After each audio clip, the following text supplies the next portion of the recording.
Okay, welcome guys. This is Daz Tactic here, and I'm here with Richard York. Welcome, Richard. Hello, thank you, Daz. It's fantastic to be here, but also, joining you in the world of internet gaming. It's actually been a big fan of yours for a long time. Well, thanks, Richard.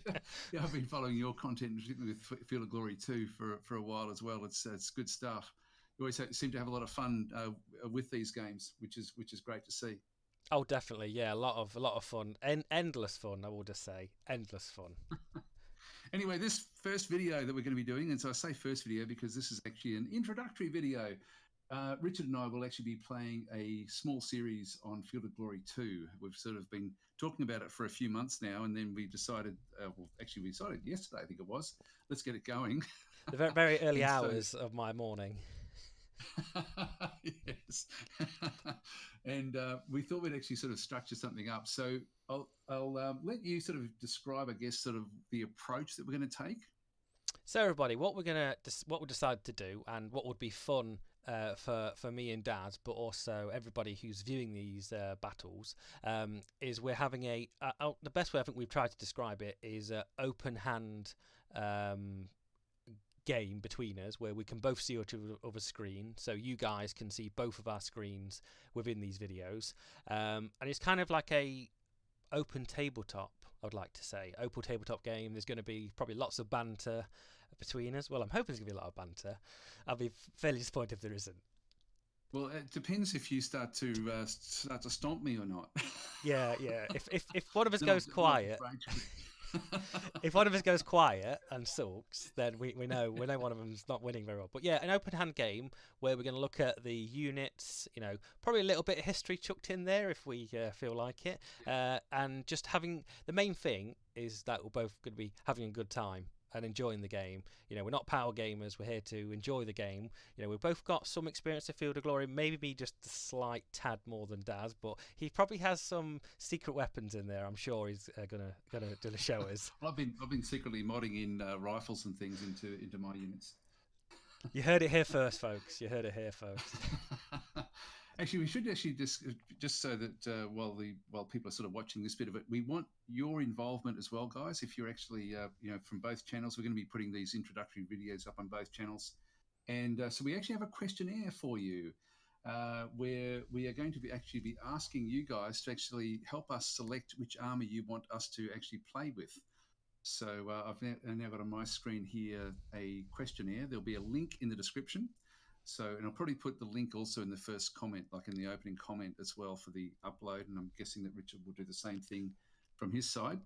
And so we've got this questionnaire, and you can actually then just go and pick. We've got exactly the same forces from each side, like where we can actually choose. So I'll just grab, say, Richard's army, for example, and we can then sort of have a bit of a look to see the choices that we had. What we decided is we'd actually play from the year 950 AD.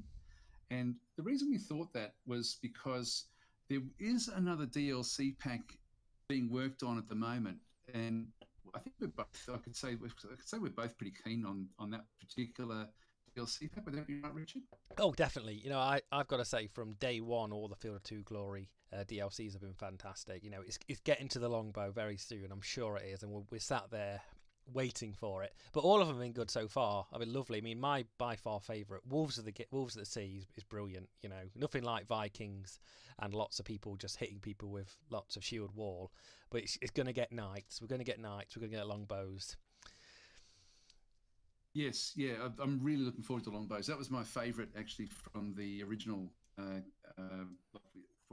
Field of Glory 1, like the first of the computer games. I loved it when that one came out. That was by far my favourite pack. So I've been sort of waiting for the longbow pack to come out ever since they announced Field of Glory 2. It's actually been, so what we thought was that if we started at 950, we could fairly logically then stretch across when it does launch into another one of these series, around the 1066 sort of era and beyond. Play into the 1100s or the 1200s or something along those sort of lines as well, which should be fairly good fun.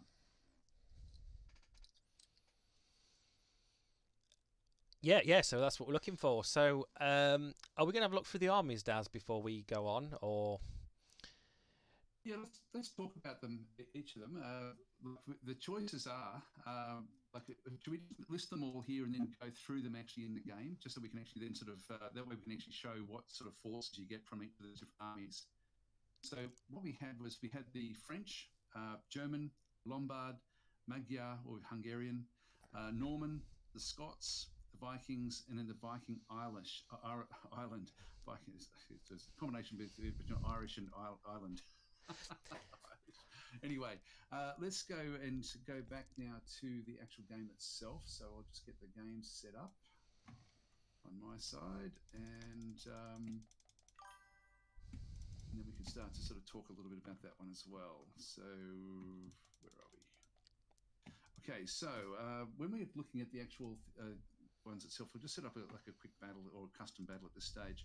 Just we won't go into an actual game, but we did want to just sort of let viewers know sort of what they can expect from the different forces, and so it would be interesting from both of our perspective, I think, just to actually pick these armies. We're just going to go and set the filters up between 950. I'm looking at French at the moment. I'm on there. You're on French, are you? Yeah, I'm on French straight away. Right. Okay. I'll just open up French now. So it's under F, Daz. Just to let you know. Yep. Okay, let me just start talking. So you can see the French have actually got like a fair few different forces available to them, and it's like, and I guess the important thing for when we're looking at this for our evaluation is what the cost of the different units actually are. So we can sort of see what the costs are through here, because we're going to have the same points to spend.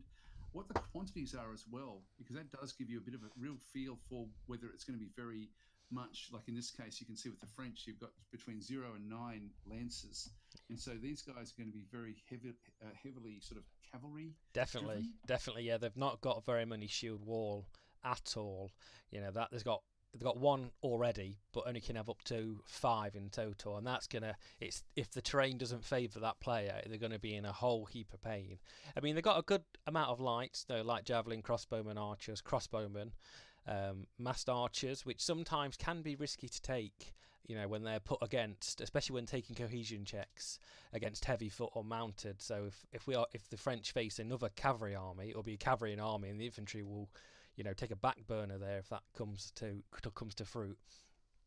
Yeah, and so these different, what'll end up happening, we thought this would be fun to play because we'd end up with pretty wildly different forces, even though they've got very similar mix. It's going to be the percentages of actually what they have, which will be the interesting one. So the French is very strong for maneuverability, and so they're not going to be wanting to sort of get chopped down or caught up, I guess, in a fighting infantry if they can help it. They're going to be wanting to bounce in, bounce out, get in behind forces, etc., etc. So that's going to be fairly interesting. And as you say, that lack of shield wall is going to be difficult for the French if they if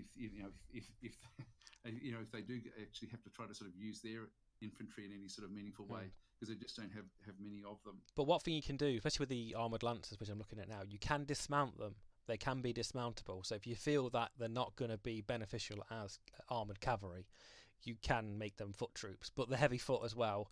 And unfortunately, there's not very many of them when you dismount them. So they're an effective unit, but they won't weather the battle too long in the game. Yeah, and you've got to do that before the game starts, though, don't you? Yes, you do. Yeah, so you can't actually dismount halfway through the battle. No, that would be a good feature, but I think it would be slightly overpowered if you could do that. But no, it's a good force. The French have a good force, in my opinion, if you use it right, in the right combination, because they will dominate. If just at top of my head, if they fought the Viking or the Viking Island, they would dominate the cavalry force. So they would be having an advantage here really than anything else, and the Viking player would have to think twice about a lot of his movements in the game. Well, they'd have to actually be very much sticking to like into the rough terrain, wouldn't they? Really? Well, not with a heavy foot, because I think they have very few lights. The Vikings do, and all the infantry. Do quote me if I'm wrong when we check this out. I'm sure most of them are heavy infantry. I'm just looking at the dismounted armoured lancers now as well, which are already starting dismounted. But so you can see there the reason that they cost more than the armoured lancers is because of the number of men. So they've got 480 men per stack as opposed to 240. So when you dismount an armoured lancer from the top, you are only getting like a half half effective sort of undrilled heavy foot group that way. Being That's my understanding. being superior though, being superior pays though. There's loads of battles I've played where having that extra troop quality, they can take an absolute beating, and I think in the Field of Glory rulebook they've got to take like 60% casualties before they auto break. So if they're not getting flanked or anything, they are going to sit there the entire game. So once that unit's in combat, it's going to be putting some hurt on these any offensive or defensive shield wall. And like I said, most of the shield wall, defensive, offensive, is just average and protected. So when you're thinking about the points POA, the points of advantage, the shield dismounted armored lancers will weather them, and then it's just going to be that grind, that meat grind again. We're going to be playing for X amount of turns. Yeah, which would be interesting actually. I mean, as you say, they are the sort of like the slow tanks, aren't they? The heavy tanks of the game. Those particular sort of units, and I think also you can, when we have a look down at the skirmisher type units like the archers and the crossbowmen, etc. There's not very many of good quality there. I guess we've got to wait for the next DLC pack. Yes, exactly. I mean, I think the lights have their part to play, and if it's you get the prelude in every battle, it's about the prelude. It's the skirmish line in front. It's your light troops having a little bit of joust together, and that you'd be surprised how much that can influence a battle and win a battle. I've won a battle just because I've kept my light troops alive long enough, and the opposition has been decimated, but they're still there. They're still making a difference. Yeah, just a disruptive type thing. Okay, well, let's. We've actually already 12 minutes in, so we'll move on to the next one. Okay, so the next one that we had in our list was the Germans, I think, wasn't it? Yeah. The Germans, 888 to 932. No, sorry, 933 to that one through there. If we have a quick look at those. Nice force. A bit more of a variety of cavalry, with just some unarmored cavalry with light spear, but also can dismount. So another infantry. So and you have a lot of these ones as well. Like these are as like the light lancers from the French are no longer they were sort of set in stone. You had up to 9 with the French ones, whereas in this case we've actually got we can have 9 of the actual armored lancers if we wanted to. Plus, as you say, we can actually dismount them. That's really interesting. Interesting fight that would be, German versus French. But I think might be slightly samey with some of the forces though. I'd be hoping that people, if they vote for one, they don't vote for the other. I'd be happy with Scots, Vikings. I don't mind which. Yeah, but in this case, I think it would just be manoeuvring cavalry, wouldn't it? Really. That is it. I know I'm not particularly favoured of cavalry. You see, they won't evade this Lancer cavalry, but the armoured cavalry will evade. But the armoured lancers can't evade. So once you've put them there, they're not going to flee off when they get charged. So just remember that, because once upon a time when I was new to Field of Glory, I thought, all cavalry evades. No, it doesn't. I didn't realise that actually. I thought they all. I thought there was like a percentage roll, and that the heavy guys actually still had that percentage roll. So, they take it on the chin. They take where you put them is where they land. I was very surprised actually. I'm playing a game at the moment in time where there's some light Muslim cavalry that looks like it's Lancer cavalry, but it is actually not. It's lighter cavalry, and it evades. I didn't realise this until I charged it and completely outpositioned my entire army because of it. Yeah. It's very similar forces actually when you do look at it. It's got slight advantage. The Germans have got slight advantage with those armoured lancers up the top. They've got the dismounted armoured lancers there with up to 5 of them. They don't start with any of those, and the shield wall, they've got slight advantage there, haven't they? Really? Yeah, I mean, they're both defensive as well, so they're not going to be getting a good POA on the impact. So they're going to be sitting. The main job of the shield wall defensive against the cavalry force, Daz, would mainly be out zone of controlling them and trying to block the cavalry up, because the cavalry does not want to charge the shield wall at all. It wants to go around it, but literally that's what I'd be doing if you had tons of cavalry and I had quite a lot of shield wall defensive. I'll just move up to you and sit there and go, "Come at me, bro." Well, actually, I'd be strongly advising in this case, Richard, that you actually just pick poorly armed rabble. Yeah, hey, I've got on a happy day, a poorly armed rabble may surprise you. Oh, really? It's a very Oh, that'd it's be a rare shocking, of course. it's a rare occasion. But you know what? What annoys me is when you've got 15 points left over in your list and you go, what can I have? And it says, oh, poorly unraveled. And you're like, really? Have I really got to Yeah. choose a poorly unraveled? Because they're a dangerous. There's a danger to actually pick because of the amount of men. If you if and they route so quickly that you can actually lose a battle with them hardly doing anything if they route Yeah, and because it takes your percentage out. they will route. Yeah, It's a certainty. they're shockers having those. Yeah, I wish that they weren't even in the game to be honest, because you can really rely on that if you're playing against the AI. Just target a few of them, and you will end up getting your route percentage up pretty high.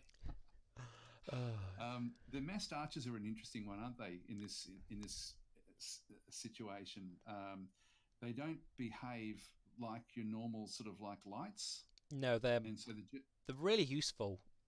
When they've got ammo, this is the only thing. When they've got ammo, they are brutal toward cavalry and also infantry. When you want to hit that like specific unit and really take its strength down, they're really good. But unfortunately, when they start losing that ammo, but also they take massive cohesion checks against cavalry. So if you get these stuck on your front line by accident, and like I said, some shield wall or some lancers charge at them, they'll take a turn or two to grind down, but they'll lose a lot of cohesion and just disrupt, fragment, and then it'll be yeah, another hold. So what they do, they just sit in rough terrain somewhere protected and just fire volleys, of course, arrows at people. they're effective at range two though as well, aren't they? It's longer than that. I think it's quite a long range. I think it could be three spaces. It's Is a that the distant. effective range? I can't. I thought No, the no. It's shorter than that. But I'm quite gun ho. If yeah, you, I thought the maximum range was four and the effective range was two. hey, to me, it's all effective range. That's the way I see it. Because I think that these, I know I've used these sorts of forms in front, and then hope that they will slope back. And as you say, they do get caught a lot. But I guess another way would be to have them behind a shield wall, particularly if you're going up against lancers, because the shield wall will sort of keep on bouncing those lancers back off, and then you're still going to get like that effective shot at range two. Oh yeah, cavalry would get annihilated, especially if they're not. I mean, even the expensive cavalry, you're losing that cost of that decent unit more than anything else, and it's a whole. I don't know. I'm on the line sometimes, Master Arch. It depends what I feel like. Yeah, It depends what I yeah, feel like, really. But they're worth it. But sometimes you think, nah, you're going to be attacking. You need to be in there where you need to put more points into your shield wall and your lancers and your lighter infantry and your lighter missile units. That sometimes, I don't know, on the wall. Like I said, I'm on the wall of it, really. yeah. You can't really call them light troops, though, can you? Those massed archers, they're No, they are. I would say the classed as I would class them as medium infantry because they are classed as a medium infantry. They don't yeah. get disordered in rough terrain, but like I said, they just if they face anything with heavy foot or cavalry, they're going home. Yeah. They're going All home. right, let's go to the next one. We'll click across. The next one we had on our list was, and I don't have the list in front of me, was the Lombards. So we'll have a It quick was look at was those. Again, a lot of armored lancers. The nomad horse archers. Yeah, they're nice. They're nice. I like any cavalry like that. They're severely annoying because they shoot you Yeah. and then they run away I again. don't like them because they're so annoying. So guys, don't vote for that one. It's I love that kind of thing. I mean, when you start playing more biblical nations, it's all about I'm on a horse. I've got a ton of projectile weapons. I'm just going to fire at you. You know, just. But yeah, again, Yeah, they've got lots of shield wall. They're raw shield wall. So they're to be honest, don't as I said, don't underestimate raw shield wall either, because if you give them a favourable position on a hill or in a good position where they can just sit there and go, well, you're gonna have to come to me, cavalry. They are good because they are still defensive spearmen and they do get an advantage versus mounted troops, and that is something to always think about. Even when because if I had this list, I'd choose all the 5 bits of raw shield wall straight away. yeah, yeah, yeah. Because they're gonna, that they will protect you. Yeah, they'll be your hub, your core of your army, while your cavalry does whatever it needs to do. Because that's 60. That's a lot of cavalry. That's expensive though. 64 points per armored Yeah, lancers. But like I said, Field of Glory, you pay for what you you get. yeah, If you pay 15 points, you're going to get poorly armed rabble. If you pay 64 points, you are going to get armored superior cavalry. yeah, yeah. But I wouldn't rate four poorly armed rabble anywhere near as good as one Nope. armored lancer. No, I don't think it could even take them out. I'd be very surprised if it could. Okay, so is there anything else with the Lombards that we sort of need to talk about? Not really. It's quite self-explanatory. Like I said, but the only spicy thing there is the raw shield wall and slightly more armored lancers, which make it slightly more interesting, slightly different, I'd say. Yeah, yeah. I, personally, I'm happy people don't choose that one for me. I will say that because I really don't like the horse archers personally. But anyway, You're tempting fate there, Daz. Just to let you know. I know I am. I know I am. I know It's I like am. never say to somebody, "Don't vote We've for got a that." very mature and considered audience, though, and that's what I'm relying on. I'm relying on their good nature, and You mean scornful? I want to see you get crushed nature of the internet. all Yeah. right. Next one was the Magyars, the Hungarians. Have a look at these guys.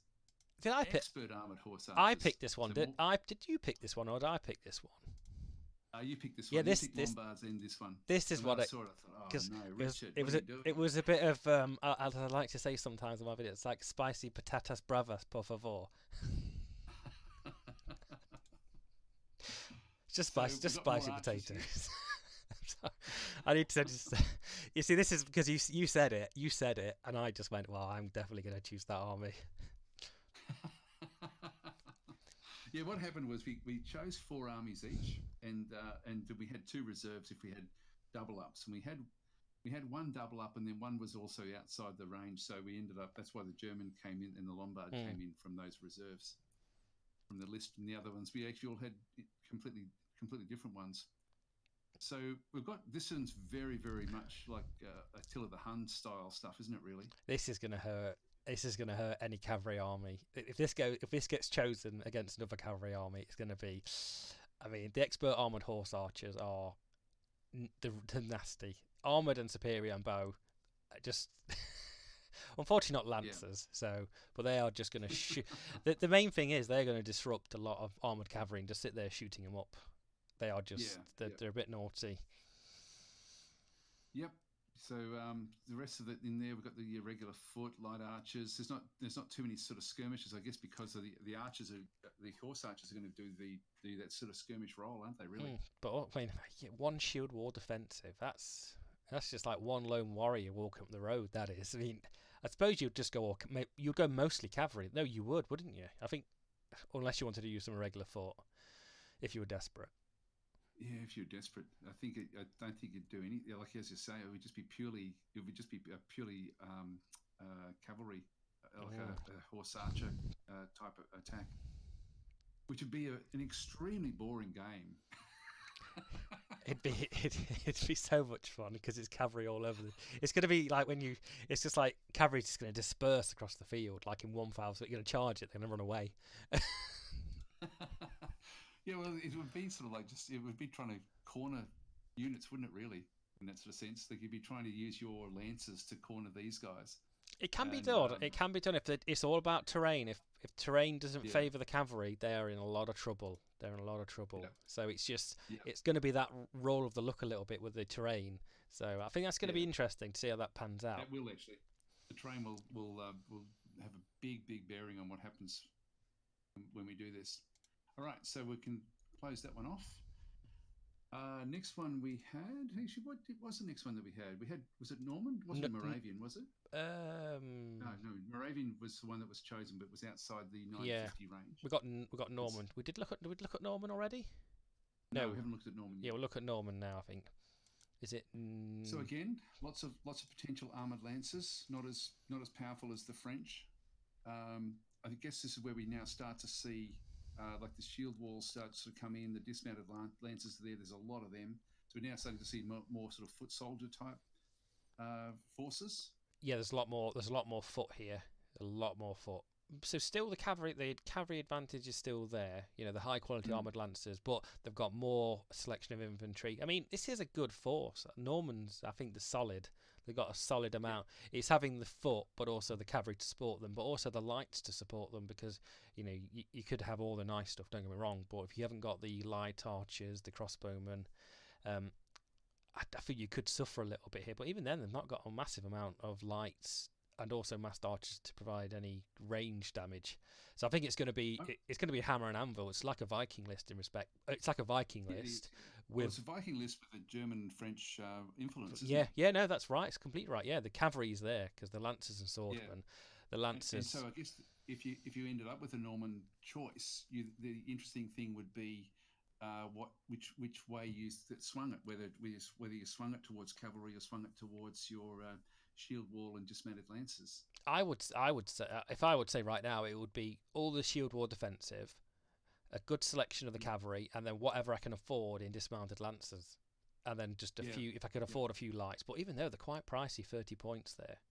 I mean, depending if we decide to go on a if we well, I don't know if we've decided what point cost we're going to do. If we're going to do the normal, No, medium, we haven't spoken about that yet. yeah, it's something we could think about. I mean, because then that changes that opens the field up a little bit more. I think it allows a little bit more mistakes the larger the battle, because if you start to crimple on one little side, you could bring it back on the other. But that's something we can think about.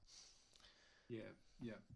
All right, so let's continue moving Yeah, forward. So we'll go to the next one. So the next one after that we went with was Scots, Scoots, and so Scots we're looking at very little love in it, armored love cavalry. love it.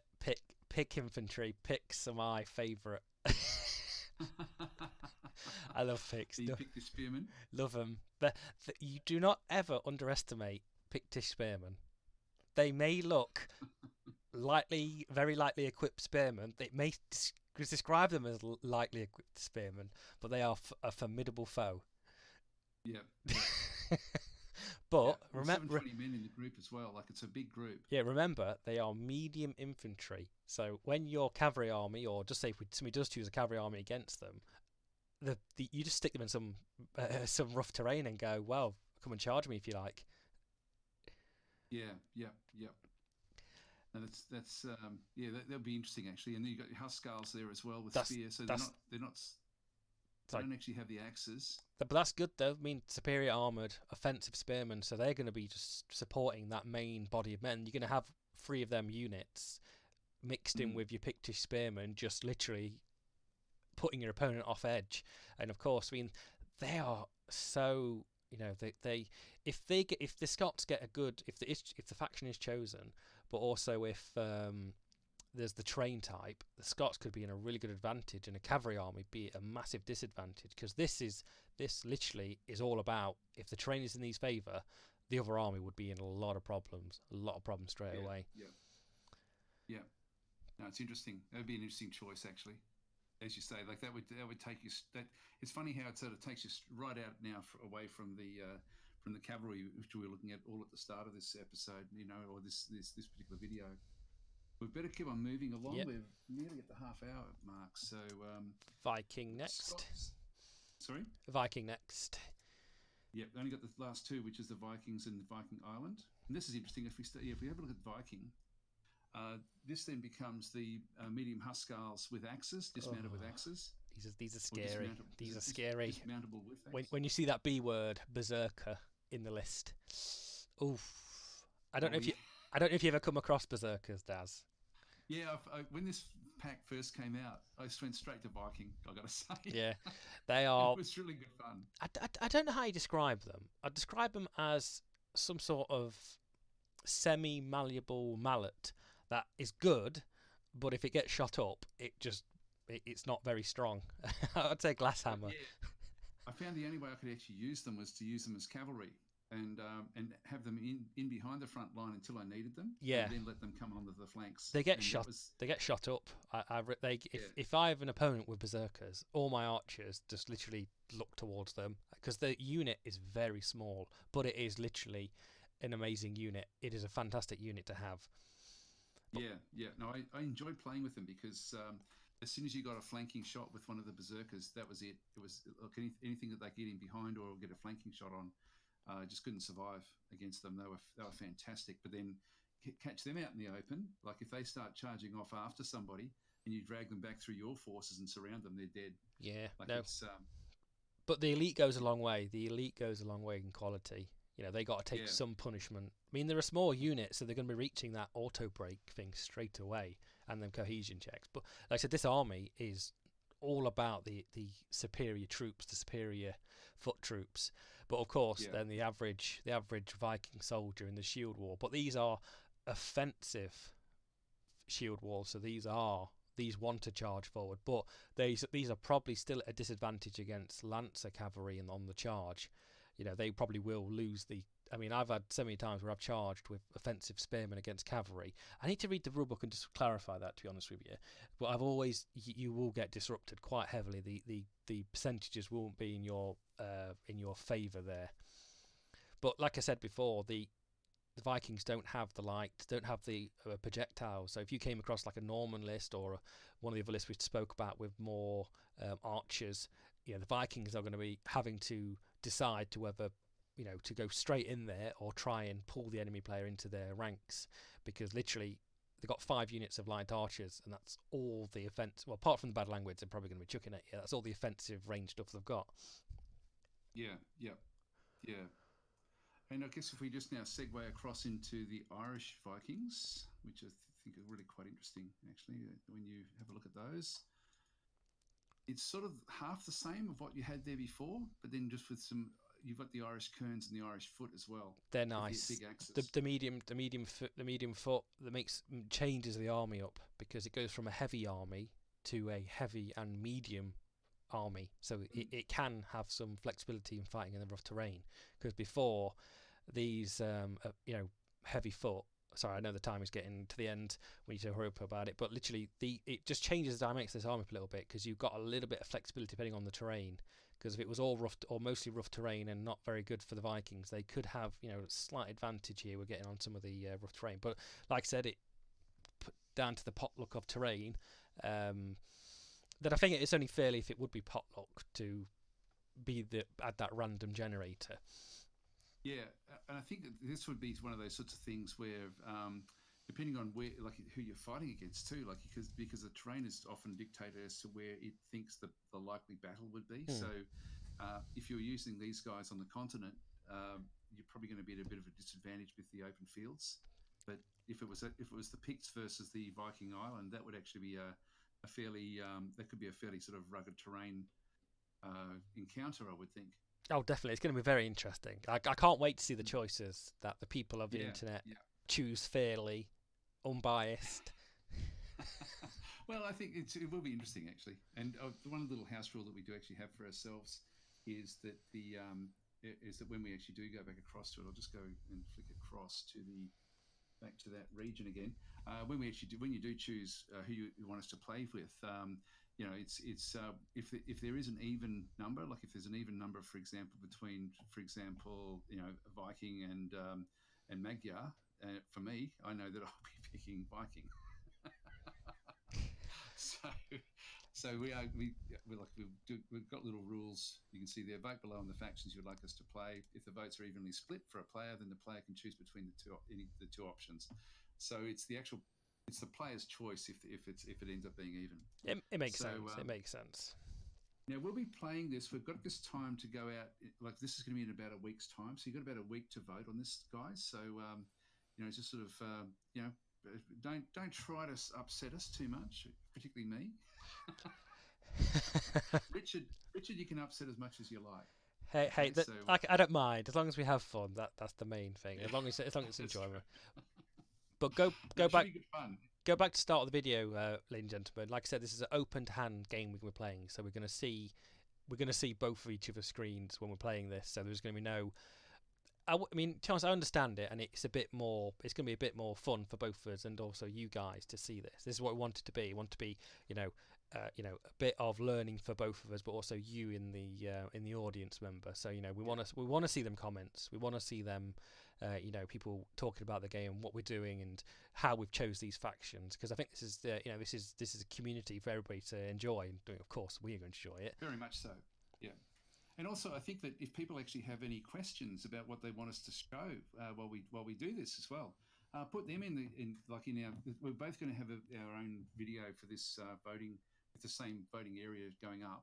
So, but by all means, just leave some comments, and that way we can discuss it when we're playing as well. And it won't be just a single session that we play. It won't be a live stream. We will actually be recording it and then uploading it later onto our respective channels. But it won't be just a single session. It will be split up into multiple sessions. So it's going to be a series basically.